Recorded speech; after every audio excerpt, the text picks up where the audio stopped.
mapapakinggan ang programang Know Your Bible. Alamin ang inyong Biblia. Hatid sa inyo ng World Radio International and is supported by Church of Christ.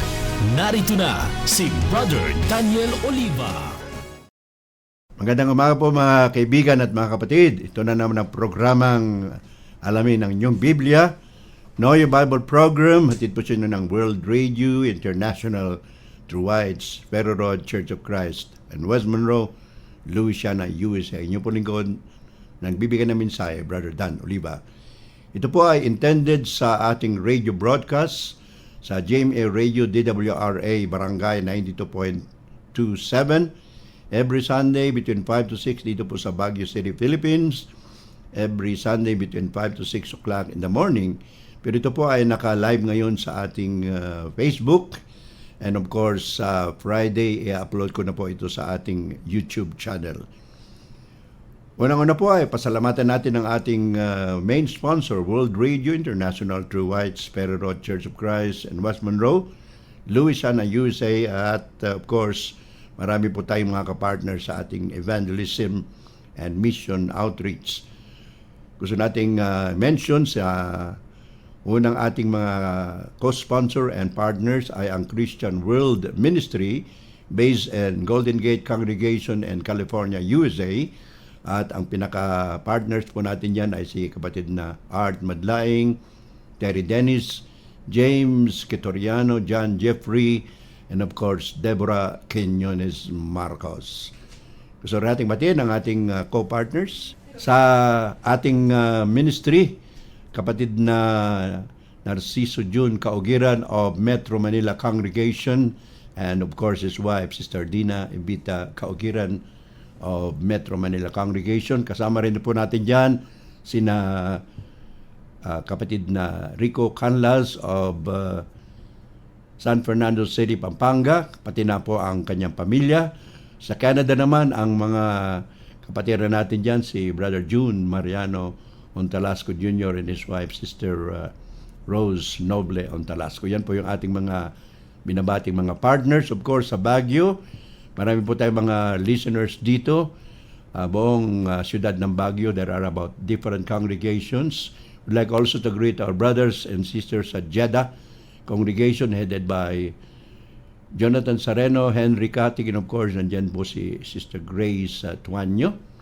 Ang mga subscribers natin all over the Philippines, I would like to start with my sister in Cebu, Mandawi Evelyn Emperado, and his son Neil Emperado, na siya po ang namamahala sa local congregation and at the same time yung Bear Valley Bible Institute sa Roa City Capiz. Sa mga members niyan sa congregation, ang aking pamangkin si Bornales Oliva, and of course sa Capiz Dao, si kapatid na Nards Tuanyo and Sister Bibing and his wife, Bibing Tuanyo.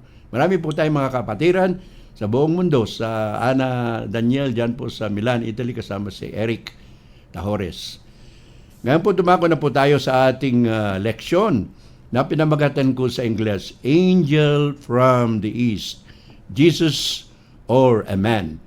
Ang ating pong teksto dito ay Revelation chapter 7, verses 2 to 3. Intended po ito sa ating radio broadcast sa March 3, 2024, first Sunday of the month of March. Basahin ko po muna sa wikang Ingles ang ating teksto, then I will read it mamaya sa ating Filipino version. Then I saw another angel rise from the east, who had the seal of the living God. He cried out in a loud voice to the four angels who were empowered to harm the earth and the sea. Don't harm the earth or the sea or the trees until we seal the slaves of God on their foreheads. Revelation chapter 7, verse 2 and 3. Yan po yung ating pagbabasa sa ating teksto. Now, let's go to the Filipino version. Ang pagbabasa natin sa pahayag, sa ibang translation po nakalagay Apocalypse, which is actually the Greek word for revelation o pahayag. Pagkatapos nito, may nakita akong apat na anghel na nakatayo sa apat na sulok ng daigdig.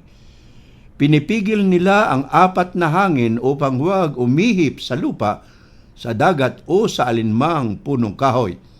At nakita kong umaakyat sa gawing silangan ang isa pang anghel. Taglay ang pantatak ng Diyos sa buhay. Sumigaw siya sa apat na anghel na binigyan ng kapangyarihang maminsala sa lupa at sa dagat.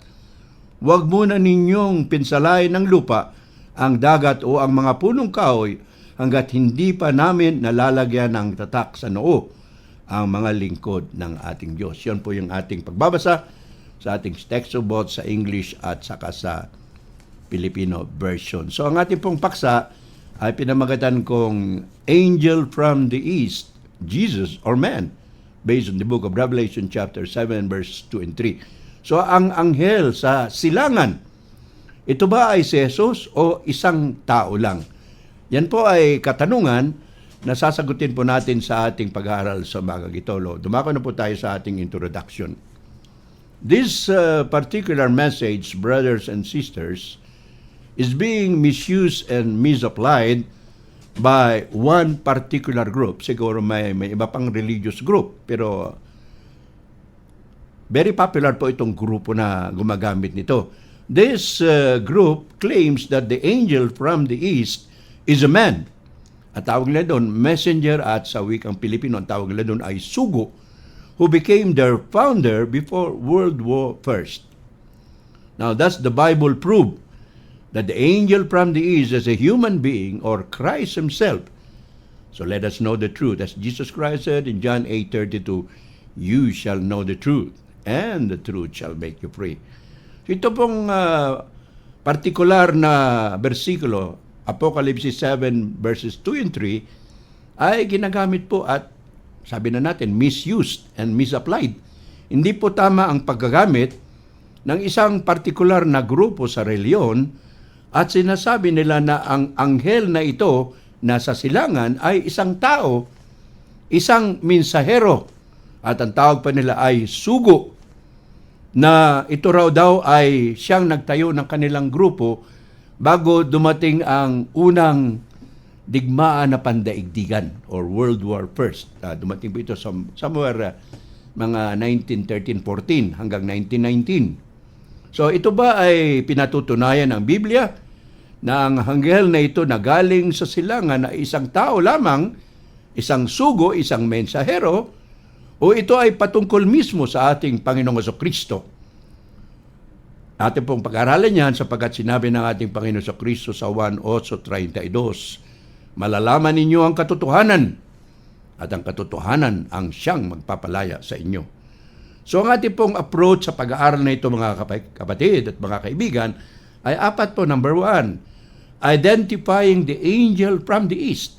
Sino po itong anghel na galing sa silangan? Number 2, who were the 4 angels and their mission? Sino po yung 4 na mga anghel? At ano naman ang kanilang misyon? Number 3, what was the seal of the living God? Ano po yung tatak ng Diyos na buhay? At pang-4, the angel from the east, his mission. Ang anghel na galing sa silangan at ang kanyang misyon. So yun pong ating mga tatalakayin sa umagang ito, mga kaibigan at mga kapatid. Nawa ay sumusubaybay kayo sa ating pag-aaral upang sa gayon ay malinawan natin ang sinasabi ng Biblia. Number 1, discussion na po tayo. Identifying the angel from the east. Sino pa itong anghel na galing sa silangan? Clearly, brothers and sisters, this angel is not literal or a physical one. So itong anghel na ito ay hindi po literal o physical na anghel. Well, one religious group started in about 1914 in the Philippines claims that this angel refers to its founder. So ito pong grupo na ito dito sa Pilipinas ay sumilang taong 1914. Sabi nila itong anghel daw na ito ay tao at ito raw ang kanilang tagapagtatag ng kanilang grupo sa reliyon. Hindi ko na po papamangalanan yan sapagkat alam ko na alam na ninyo yan. So sabi nila, they say that the 4 angels in Revelation chapter 7 verse 1 refer to the 4 world leaders before World War erupted. So So sabi nila, yung mga apat na anghel na binabanggit dito sa Apokalipsis Kapitulo 7, talatang 1, ay patungkol po sa apat na namumuno sa buong mundo ng panahon na yon bago sumiklab ang unang daigdigan na gyera o digmaan, World War I. Ngayon, ang tanong, but are their claims true? Totoo ba ang sinasabi nila? Ito po ay ating pag-aaralan para naman tayo po ay maliwanagan at maliwanagan tayong lahat. At kapag tayo ay nagbabasa ng Biblia, alam natin ang ibig sabihin nito. In Revelation chapter 1, the angels were to restrain the four winds until God's chosen ones are sealed. So dito po sa Apocalypse chapter 1, 7 verse 1, sinabihan itong mga anghel at pinigilan sila sa kapamamagitan ng kanilang mga tinatawag na mga hangin at huwag niyong sirain ang buong daigdig sapagkat tatatakan muna ang mga pinili ng Diyos. God's elect will still be sealed before you do that. Sabi ng Revelation chapter 1, 7 verse 1. Ito po ay sinulat of course ni Apostle John at through the angel, and of course the real author of the book of Revelation is our Lord Jesus Christ. Now, this particular statement in Revelation chapter 1, 7 verse 1 fits Matthew 24:31. Ano yung sabi doon sa Matthew 24:31? Ganito po sinasabi, He, the Son of Man, will send out His angels and they will gather the elect from the four winds. So doon po sa Matthew 24:31, doon ay sinasabi na itong tao nito, the Son of Man, anak ng tao, ay ipapadala niya ang kanyang mga anghel at titipunin nila ang kanyang mga pinili galing sa iba't ibang sulok ng daigdig. O sinabi dito, four winds. So, north, east, south, and of course, west. Ito po yung apat na parte ng daigdig. Now, it appears, brothers and sisters, that God, through the angel from the east, would deliver His elect, 144,000 before judgment falls. Ano pong ibig sabihin ng Matthew 24:31 and Revelation chapter 7 verse 1? Ito po ay nagpapahiwatig na ang Panginoong Diyos sa pamamagitan po ng anghel na galing sa silangan ay bibigyan niya ng proteksyon ang kanyang mga pinili at ang nakalagay dito na numero 144,000. 144,000. Hindi po literal na numero yan, 144,000. Mamaya ipapaliwanag ko po kung ano ibig sabihin ng 144,000 bago dumating yung tinatawag nilang judgment o paghukom ng Panginoon Diyos. When Jesus Christ will return, sabi ng Biblia, He will come from the east. Kung si Kristo raw ay babalik, siya po ay manggagaling sa silangan. Mababasa ba natin yan sa Biblia? Meron po. Matthew chapter 24 verse 27 at meron din po sa Old Testament sa Ezekiel chapter 43 verse 1 to 7. Sabi doon sa Matthew 24:27, For as the lightning comes from the east and flashes as far as the west, so will be the coming of the Son of Man. So ang kidlat daw ay nanggagaling sa silangan at ito ay makikita hanggang sa kanluran. Ganon din ang pagbabalik at pagdating ng ating Panginoong Jesucristo ayon sa Matthew 24:27. So from the east to the west makikita si Kristo. Mula sa silangan hanggang kanluran sa buong mundo, ang pagbabalik ng Panginoon ay makikita ng tao. This angel or the Son of Man comes from the east to do a great work on the Lord's behalf. And what was that? The sealing of the slaves of God. Ulitin ko po. Itong angel na ito, itong anghel na ito, or sometimes he is called the Son of Man, ay manggagaling po sa silanganan para gawa ng napakalaking gawain ng Panginoon. At ano po yung gawain na yun? Ang pagbibigay tatak.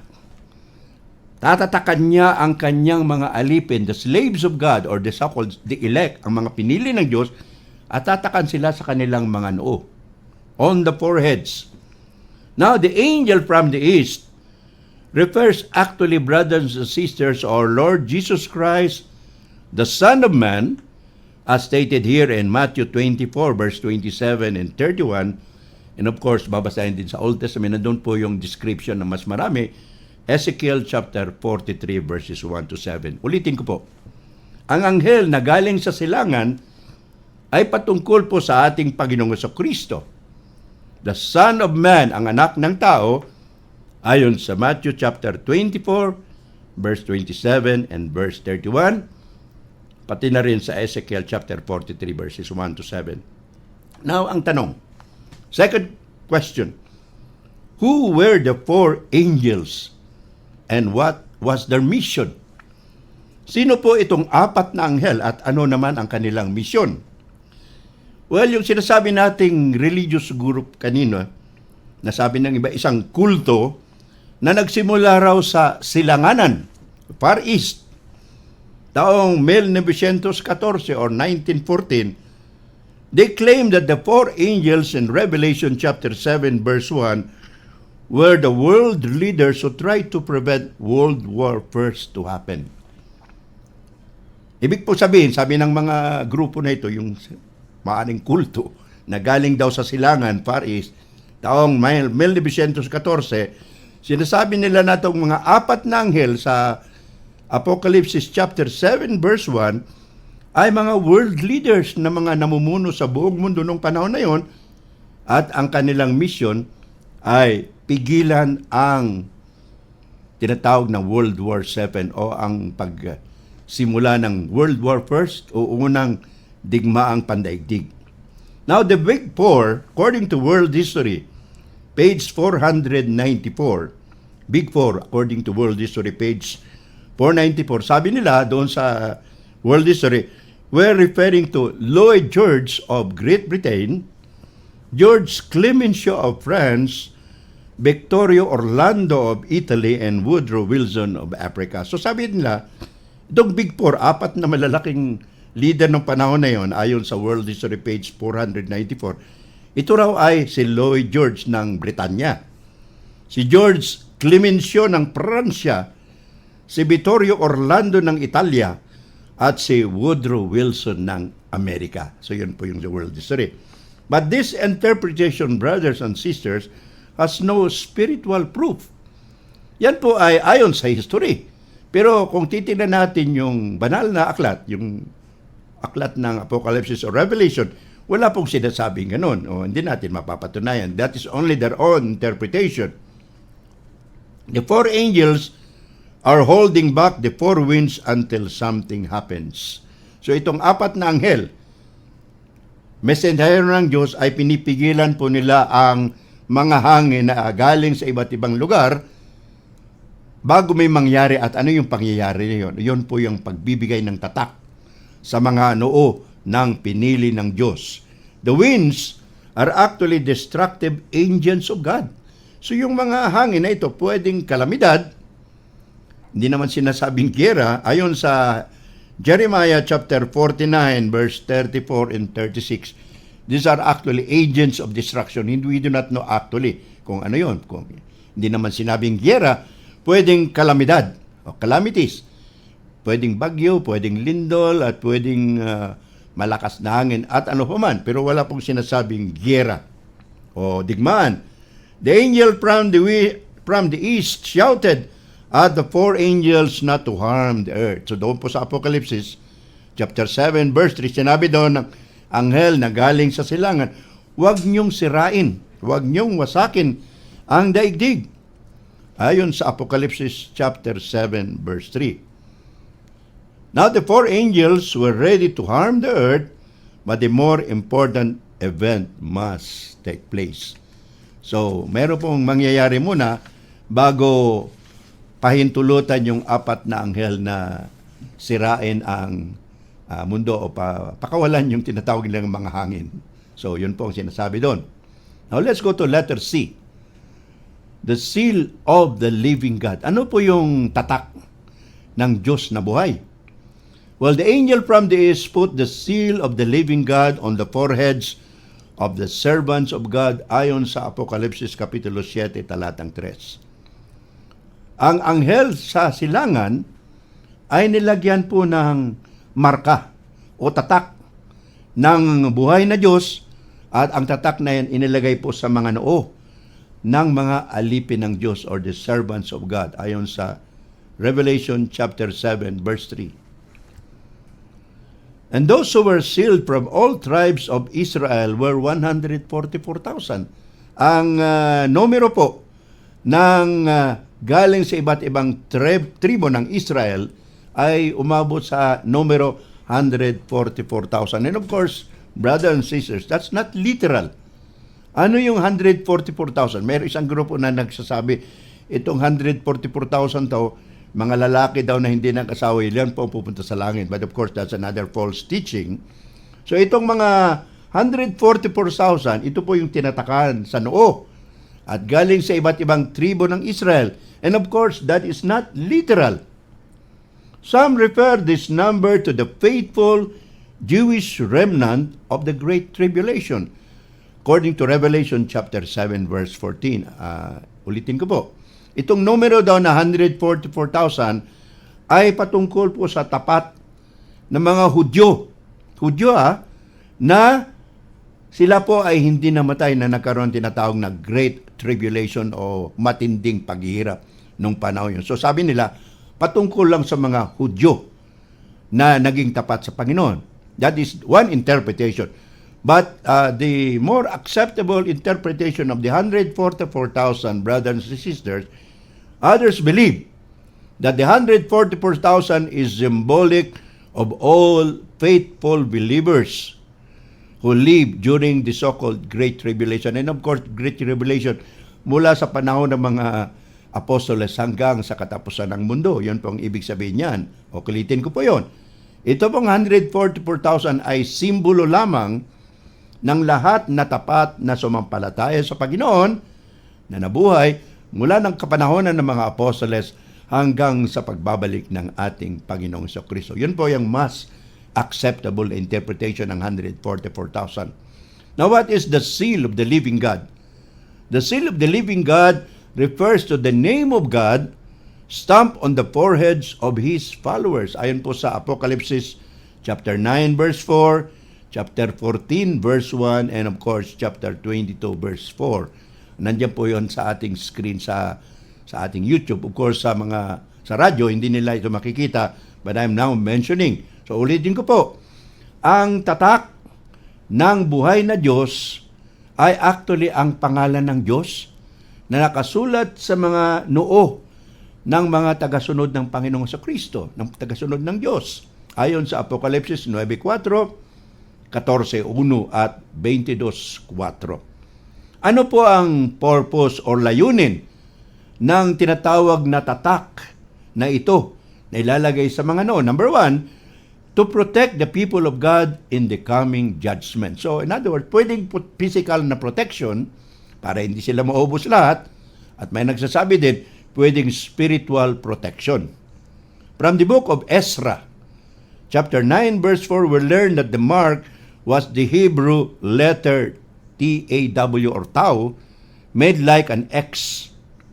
Alright, so ayon sa mga ibang scholar, ito pong tatak daw na ito, from the book of Ezra, chapter 9, verse 4, ito ay ang Hebrew letter. Isang letra ng Hebrew, T-A-W or Tau. Alright, yun sabi nila. Sealing is for protection against tampering. Ayon po sa Matthew 12, chapter 27, verse 36, nilalagyan po ng selyo para hindi po matamper, hindi pa mapalitan. O yun po ang purpose ng seal. Kahit sa mga produkto, ganoon din po. Another purpose, to show ownership and destination. Hindi ba pag may isang produkto na papadala mo, lalagyan kung sino may-ari at kung saan pupunta. Yun po ayon sa 2 Timoteo chapter 2 verse 19, to show ownership and destination. And the last but not the least, to a certain genuineness, from the book of Esther chapter 3 verse 12. So para alam ng tao na ito ay genuine, tunay, ay nilalagyan po ng tatak. At ano yung tatak na yan? Ayon sa Biblia, mga kapatid at mga kaibigan, the Holy Spirit is the deposit the seal in the earnest of Christians. So, ang Espiritu Santo po, binigay ng Panginoon Diyos. Sabi ni Apostol Pedro sa kanyang mensahe doon sa Acts 2:38, "Repent and be baptized for the forgiveness of your sins, and you shall receive the gift of the Holy Spirit." So yung Holy Spirit po, banal na Espiritu, yun yung deposito, yun yung tatak, yun din yung patunay ng Panginoon Diyos na kukunin niya tayo sa araw ng judgment at poproteksyonan tayo ng banal na Espiritu, physically and of course spiritually. Now the Greek word for earnest, sa English earnest, sa Griego arabon, which means actually pledge, para bang surety. Ikaw ay bibigyan ko nito pang siguro na ikaw ay magiging akin at poproteksyonan kita. Yun po ang ibig sabihin ng salitang pledge. Galing sa Greek word arabon, which means pledge, earnest, or parang surety.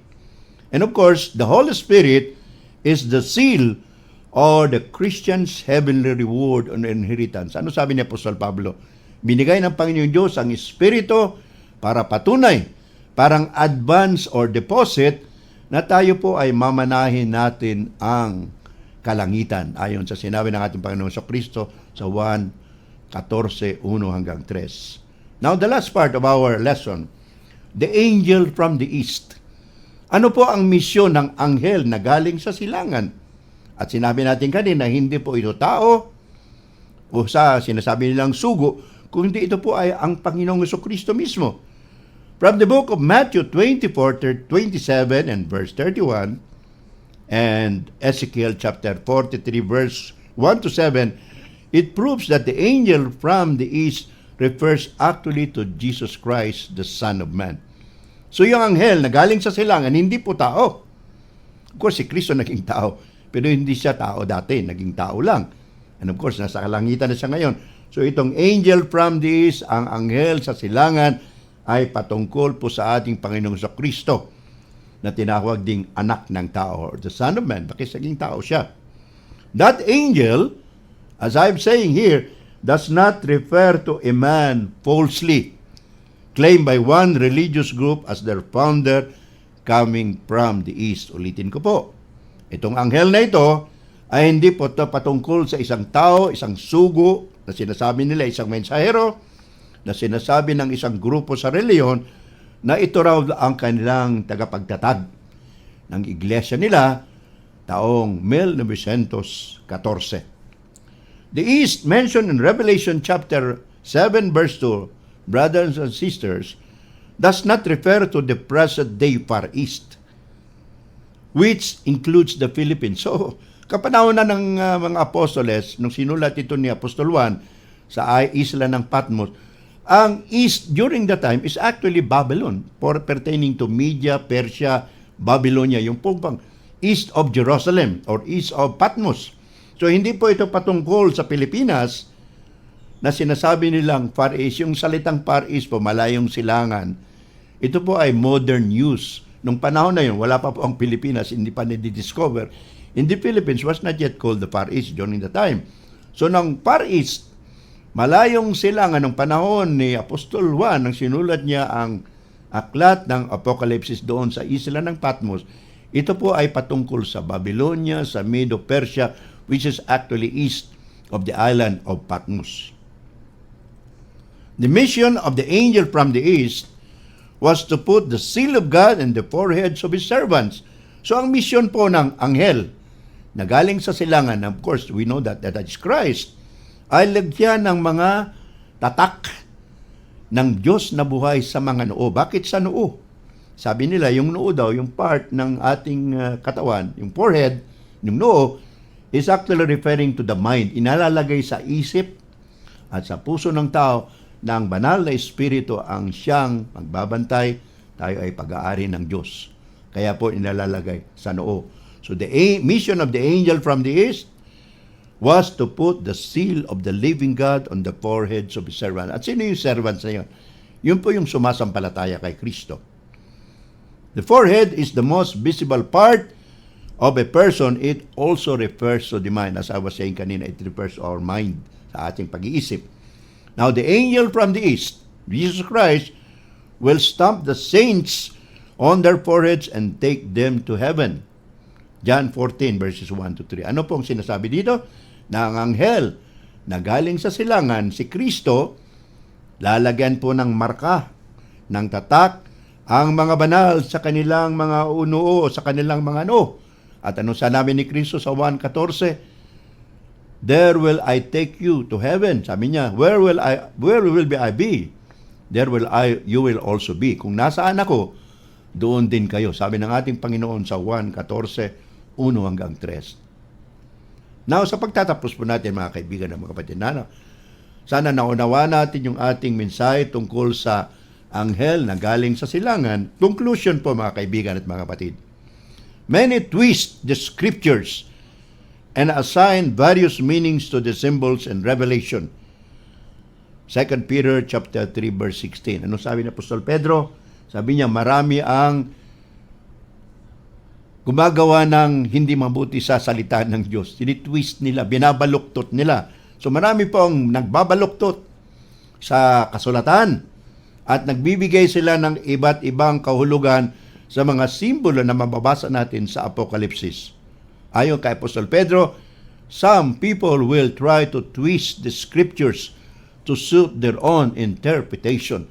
So babaliktarin nila, babaluktutin nila ang salita ng Diyos para lamang umayon sa kanilang sariling interpretasyon. Now, the Bible, actually, brothers and sisters, was written by God through the Holy Spirit. Anong sabi ni Apostol Pablo?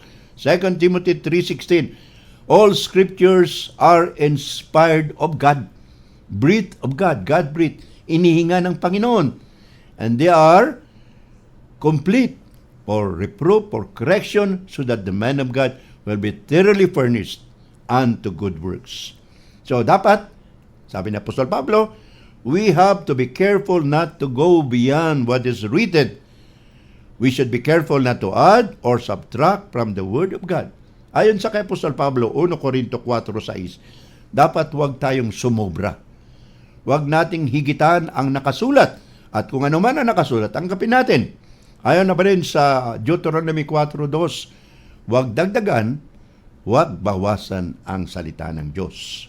And to be sure, as we about to conclude our lesson, to be sure that we have the seal of God on our foreheads, we must do the following. So para sigurado na matatatakan tayo ng Panginoong Jesucristo sa ating mga of course that is not literal, ano po ang gagawin natin kung tayo ay hindi pa kasali sa mga tinatakan sa ating mga noo?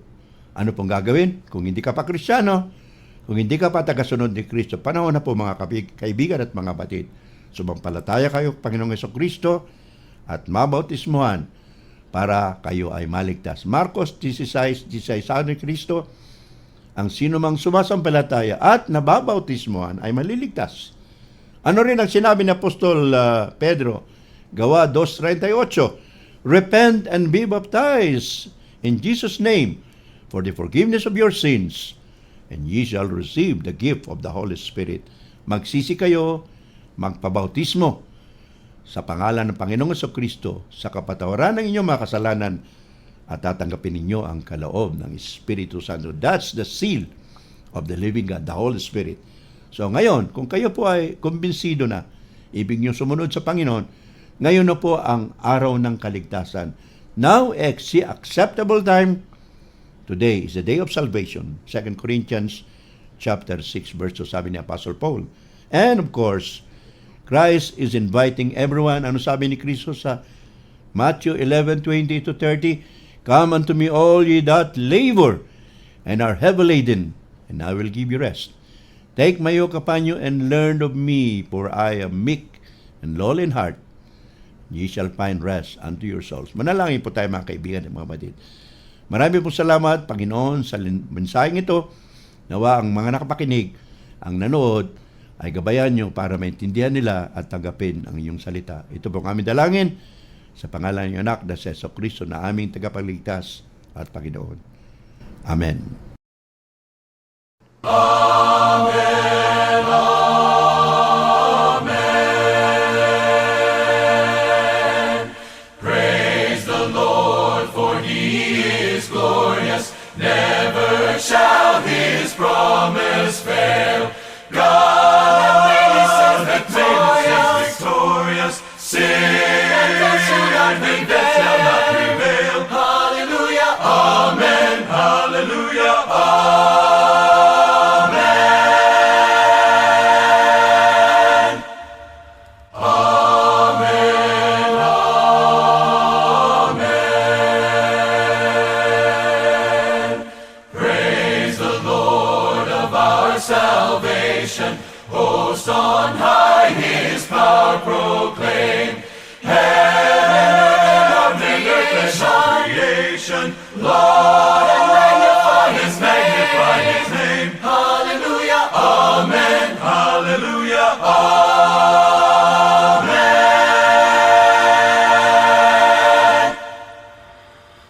Inyong napakinggan ang programang Know Your Bible. Alamin ang inyong Biblia. Hatid sa inyo ng World Radio International and is supported by Church of Christ.